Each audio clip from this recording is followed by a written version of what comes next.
Jalsatul Isnain, kami sebut dengan hormat Al-Ustaz Al-Mukarram Yasir bin Salim Wahid. Dengan hormat kami persilakan. Alhamdulillah, wassalatu wassalam ala Sayyidina Rasulillah, Sayyidina wa Habibina Muhammad ibn Abdullah wa ala alihi wa sahbihi wa mawalah, amma ba'd.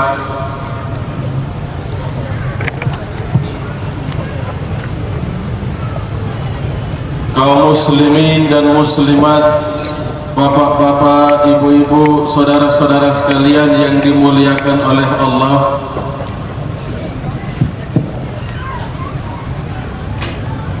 wabil khusus para pejabat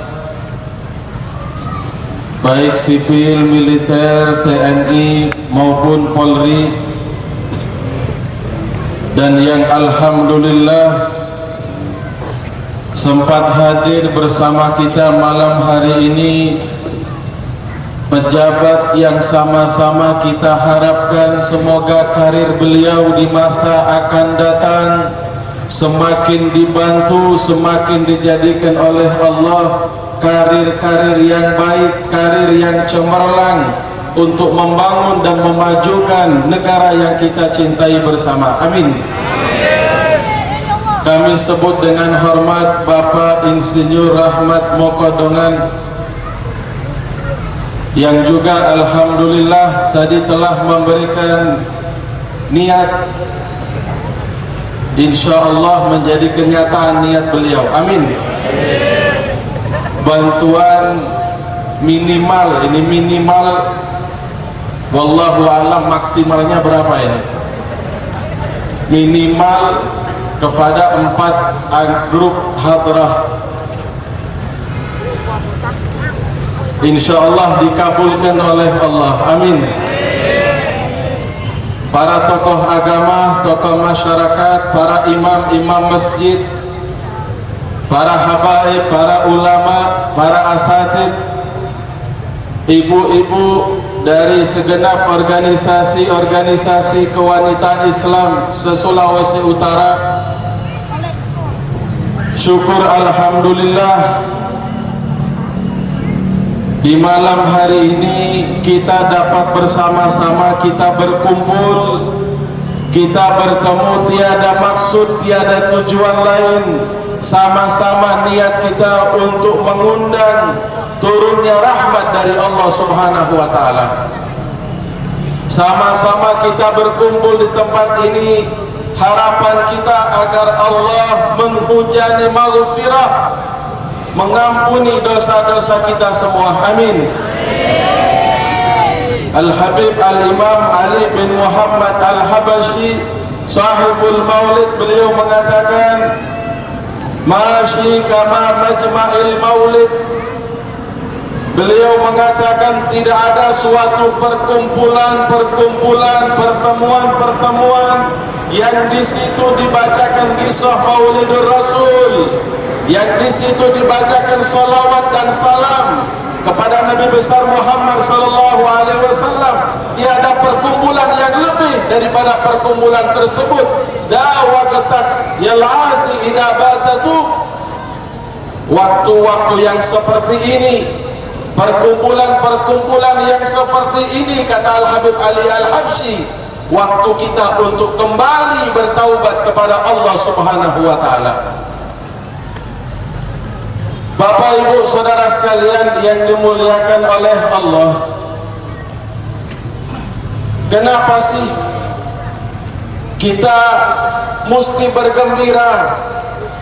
Kita harus senang, kita harus bahagia atas lahirnya Nabi kita Muhammad sallallahu alaihi wasallam. Sebab terkadang dalam kehidupan kita sehari-hari, seringkali di antara kita ada yang baru memiliki keturunan, istrinya melahirkan seorang putra atau putri, dalam hatinya timbul perasaan senang, dalam hatinya timbul perasaan bergembira. Seorang kakek memiliki cucu, senang. Tapi terkadang kita sebagai umat Nabi Muhammad kita lupa. Terkadang kita lalai untuk bergembira, untuk senang atas kelahiran manusia yang paling mulia. Bahkan bukan hanya manusia, seluruh makhluk Allah yang paling mulia adalah Nabi kita, Nabi besar Muhammad sallallahu alaihi wasallam. Kita gembira kita punya anak, kita bisa bergembira kita punya cucu, mungkin kita punya keponakan, atau tetangga kita telah melahirkan seorang anak dan lain sebagainya. Tapi terkadang lewat dari hati kita kegembiraan kita atas kelahiran junjungan kita Nabi besar Muhammad sallallahu alaihi wasallam. Ini baru salah satu manfaat, baru salah satu faedah daripada kita mengadakan majma'il maulid, perkumpulan-perkumpulan, ihtifal bil mawalid. Kita merayakan dan bergembira atas lahirnya Nabi kita Muhammad sallallahu alaihi wasallam. Dalam Sahihul Bukhari dan dalam kitab riwayat hadis yang lain, dari sekian banyak perawi hadis, Sayyidina Abbas bin Abdul Muttalib diceritakan suatu ketika beliau bermimpi, beliau bertemu dengan Abu Lahab.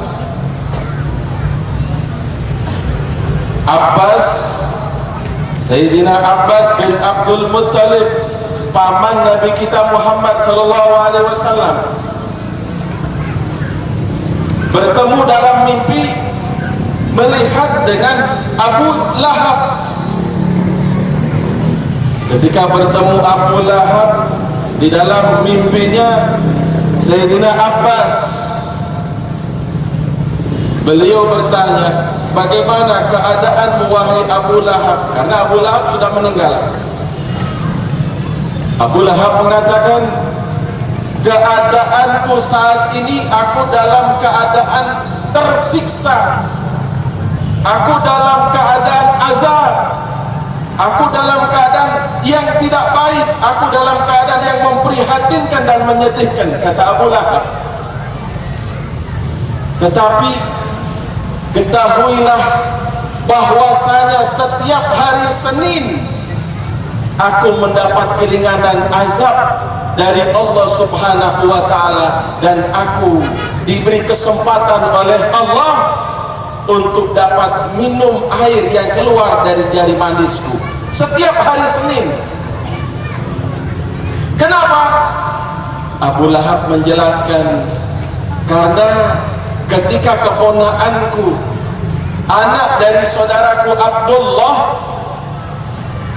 dia lahir, dan yang membawa berita adalah budakku perempuan yang bernama Thuwaibah. Thuwaibah mengatakan, wahai Abu Lahab, ketahuilah tadi sebelum subuh, sebelum terbit fajar, saudaramu Abdullah telah melahirkan, telah memiliki seorang putra. Abu Lahab bergembira, wahai Thuwaibah, sejak saat ini engkau aku merdekakan, bebas engkau dari perbudakan, karena aku bergembira atas lahirnya keponakanku. Para jamaah sekalian, ini Abu Lahab pertama.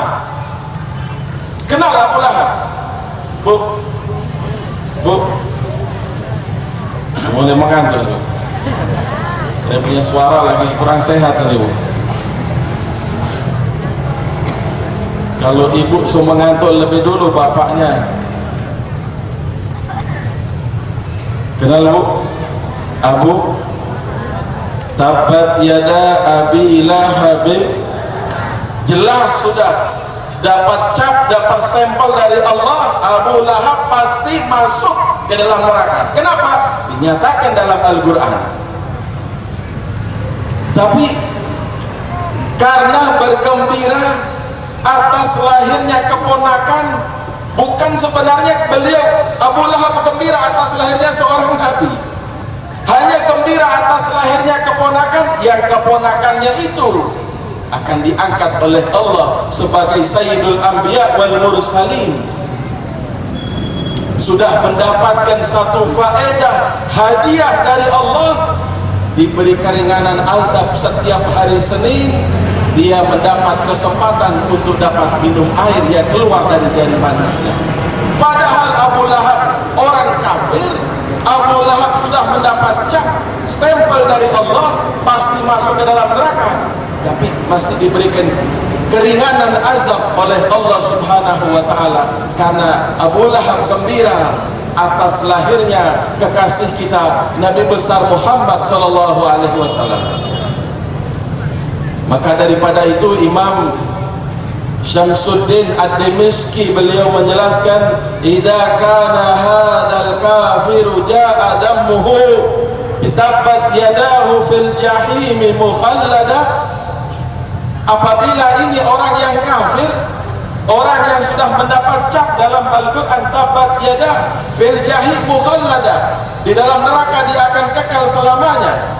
Ata annahu yaumal itsnaini daiman yukhaffaf anhu lisururi bi ahmada. Datang riwayat, datang kabar bahwasanya setiap hari Senin mendapat keringanan karena dia gembira atas lahirnya Nabi kita Muhammad. Fa kaifa fama dhannu bi abdi tula hayatihi. Lalu bagaimana dengan keadaan seorang hamba yang seluruh umurnya, sepanjang umurnya dia gembira atas kelahiran Nabi kita Muhammad, wa mata muwahhida, dan dia meninggal dunia dalam keadaan beriman. Tentunya hadiah dari Allah, tentunya pemberian dari Allah akan lebih daripada pemberian yang diberikan kepada Abu Lahab.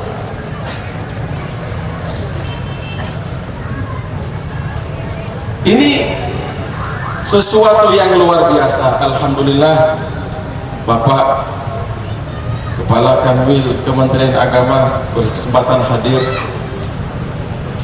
Allahumma sholli ala Muhammad.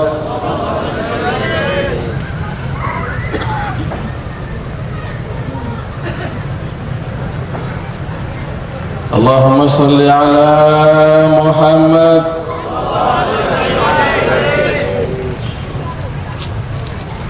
Dalam riwayat yang lain, Nabi kita Muhammad sallallahu alaihi wasallam ditanya, su'ila an siyami yaumil itsnain. Beliau ditanya tentang kenapa sih Nabi Muhammad setiap hari Senin beliau berpuasa, kenapa? Beliau ditanya, beliau menjawab, fihi wulidtu. Pada hari Senin itulah aku dilahirkan, wa fihi unzila alayya, dan pada hari Senin juga aku diangkat oleh Allah menjadi seorang nabi dan rasul dengan menurunkan wahyu kepadaku. Nabi bergembira, Nabi bersyukur, Nabi senang atas kelahiran diri beliau dengan mengungkapkan dengan berpuasa setiap hari Senin. Fihi wulidtu, pada hari Senin aku dilahirkan, maka aku bergembira, aku senang, aku bersyukur kepada Allah dengan aku berpuasa setiap hari Senin. Para jamaah sekalian, Bapak Ibu Saudara yang dimuliakan oleh Allah, dengan acara-acara semacam demikian, ini adalah salah satu upaya bagi kita umatnya untuk semakin dekat, untuk semakin akrab dengan beliau, untuk dapat benar-benar sesuai tadi yang dikatakan oleh Bapak Sekretaris Provinsi dan juga Bapak Ketua Majelis Ulama Kota Madya Manado, menjadikan beliau sebagai uswah hasanah, menjadikan beliau sebagai figur teladan dalam kehidupan kita sehari-hari. Bagaimana akhlak beliau, bagaimana rahmat beliau, kasih sayang beliau, bagaimana muamalah beliau, bagaimana beliau di rumah tangga, bagaimana beliau di masyarakat, dan bagaimana beliau memimpin umat sampai agama sampai kepada kita pada hari ini. Ini semuanya adalah sesuatu teladan-teladan, suatu pelajaran-pelajaran yang dapat kita sama-sama jadikan sebagai pegangan bagi kehidupan kita sehari-hari. Semoga Allah Subhanahu wa taala benar-benar menjadikan majelis kita malam hari ini, pertemuan kita malam hari ini adalah penyebab turunnya rahmah kasih sayang dari Allah, menyebabkan benar-benar turunnya maghfirah ampunan dari Allah, menyebabkan Allah Subhanahu wa taala mengabulkan seluruh hajat-hajat kita, niat-niat kita, dan semoga Allah menjaga anak-anak, terutama anak-anak perempuan-perempuan kita daripada berbagai macam maksiat, daripada berbagai macam munkar. Amin. Allahumma amin. Dan tidak lupa kami ucapkan jazakumullahu khairal jaza, terima kasih yang banyak kepada para jamaah sekalian, khususnya dari majelis-majelis ta'lim, majelis-majelis zikir, lebih khusus lagi kepada majelis al-adhkar, majelis nurul khairat, majelis an-nida, majelis remaja Masjid Ar-Rahmah, dan dari jamaah masjid-masjid Manado dan sekitarnya. Semoga Allah Subhanahu wa taala membalas atas istimak kita dengan sebaik-baik pembalasan. Amin. Allahumma amin. Ini